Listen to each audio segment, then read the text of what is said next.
రైతన్న కోసం మరో మాయ వేషం అంటూ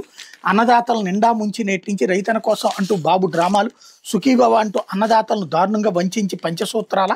రైతులకు 2 ఏళ్లలో 40,000కు గాని ఇచ్చింది 10,000 ఎగ్గొట్టింది 30,000 ఉచిత పంటల బీమా ఉంటే ఎకరాకి 20,000 నుంచి 25,000 సాయం అందేది సకాలంలో ఇన్పుట్ సబ్సిడీ ఇచ్చి ఉంటే 1,100 కోట్లకు పైగా ప్రయోజనం చేకూరేది ధరల స్థిరీకరణ నిధి ఉంటే రైతన్నలకు భరోసా ఉండేది ధరల పతనమైనప్పుడు మార్కెట్లో ప్రభుత్వం జోక్యం చేసుకుంటే పంటలకు మద్దతు దక్కేది వ్యవసాయం నడ్డి విరిచి పెట్టుబడి ఖర్చులు పెంచేసిన చంద్రబాబు సర్కారు ఆర్బీకే వ్యవస్థ ఈ క్రాప్ సాంకేతికత నిర్వీర్యం ఎరువుల కోసం సీజన్లో రైతన్నల అగచాట్లు కట్ట యూరియా కోసం నానాపాట్లు అదనకు నాణ్యమైన విత్తనాలు కరువే దాని నుంచి అరటిదాకా ఏ పంట చూసినా మద్దతు కరువే ఈ మోసాలపై కూటమి నేతలను ఎక్కడికక్కడ నిలదీసేందుకు రైతు సంఘాలు సిద్ధం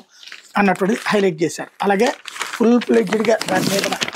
ఏదైతే రైతులకు సంబంధించి ఎంత అయితే దారుణంగా ఉన్నదన్నటువంటి కోణాన్ని ప్రొజెక్ట్ చేసేందుకు అవసరమైనటువంటి స్టోరీలని భారీ ఎత్తున వేసుకొచ్చారు. ఇవాళ సాక్షి